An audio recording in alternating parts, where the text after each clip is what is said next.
Obviously, today, the word is that you guys will be holding Hunter in contempt of Congress because he did not appear for this deposition. I'd like to play a little bit of what Congressman James Comer said after hearing Hunter come out and address the media.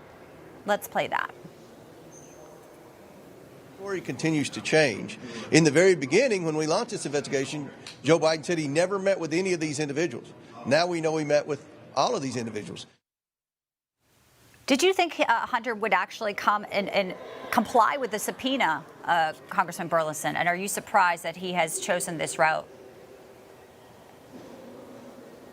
You know, it's not too surprising, but at the end of the day, at some point in time, this guy has to start following the law. He's never followed the law his entire life, and sadly, he's not following the law now. The law requires him to appear for a deposition. We have requested it. It's not questionable whether or not he has to comply. Not only do I think we need to hold him in contempt, I think we should send the Serjeant-at-arms after him.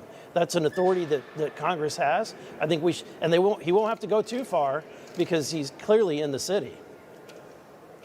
So is that something that also needs to be voted on, just like contempt of Congress? So I'm new, I'll find out, but I'm certainly going to make an appeal to Speaker Johnson that we should be sending out the Serjeant-at-arms. Oh, you know, obviously we're watching that, as you know, and we're also watching the impeachment inquiry vote to formalize what has already in earnest begun, which is the request for documents, which has been stonewalled by the Biden administration. The White House, NARA finally handed over some of the pseudonym emails, but not all of them.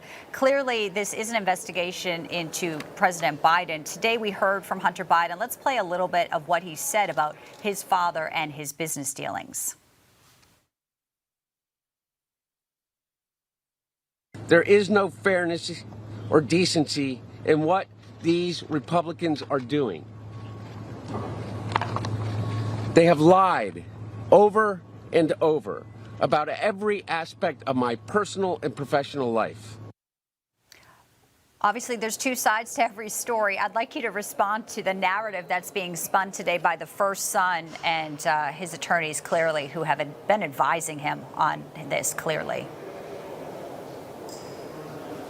This guy, it's unbelievable. He wants to play the victim role, and the White House wants to, you know, act like he's a hero for overcoming his addictions. Look, he's committed multiple crimes, and he needs to be brought to justice. So again, this guy wants to continue to evade the law. He wants to ignore the law, and we're not going to let it happen. And he wants to turn this into a circus. He doesn't want to have, you know, an actual legal deposition. He wants to just go straight to the public hearing because he knows he'll continue to make it a political circus. But that's not what we're about. We're about finding the facts, and that's what we're trying to accomplish. A final question. I just have about 10 seconds, Congressman. Are there enough votes to move forward, do you think, today with the impeachment inquiry? Do you think it will be passed? Yeah, I believe that there are, and I would feel sorry for anyone that's going to vote against this to have to go back to their district and explain. Congressman Eric Burlison, always a pleasure. Good to see you. Thank you, sir, for joining us today on this very busy day on the Hill.